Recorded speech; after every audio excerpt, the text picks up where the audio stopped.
Con under their pillows, it's Adam Sessler and Morgan Webb.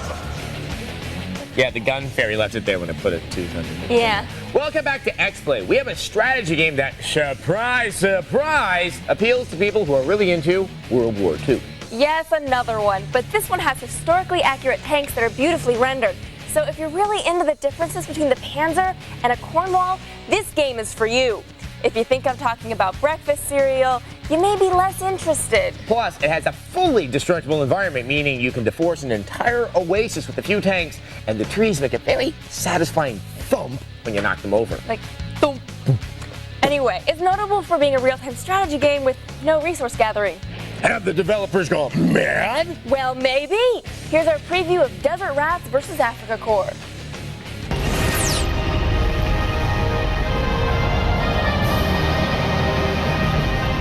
Europe is out. It's been done, people. Seriously. The new front of World War II gaming is Africa in Desert Rats versus Afrika Korps. And it's nice to see the sand. I think his tanks were better than mine. Maybe since the background is so plain, they were able to make the units and vehicles so detailed, and even cast real-time shadows. Look at his little shadow. The graphics are going to be a major draw of this game. You can almost see the rivets in the tanks. It's riveting. Sorry, I don't know why I go there sometimes. I love their little shorts. Unlike most other real-time strategy games, Desert Rats vs. Afrika Korps ditched the whole building and harvesting thing. Instead, you're given a certain number of mission points before each scenario. It's up to you to purchase stuff you think you'll need. Sometimes you'll get reinforcements, but usually you have to complete the mission with what you got at the start. And there are plenty of units to choose from. Both Allied and Axis troops are playable throughout the campaign, and there will be roughly 70 different units in the game by the time it ships.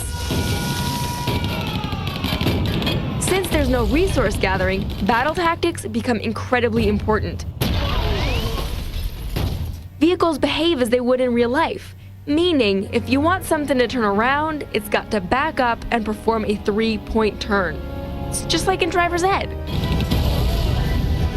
Even tanks will need to be mindful of which way they're faced, since the front has far more armor than the rear.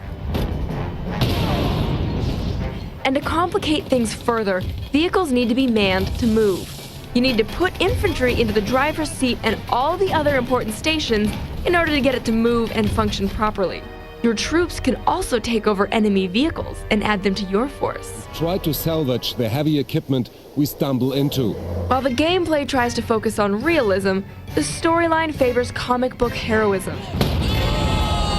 Oh, would be a perfect time to start, eh? Those looking for some seriously realistic real-time strategy should keep an eye out for Desert Rats vs. Afrika Korps, and look for our full review soon. May God help us to get out of this hell.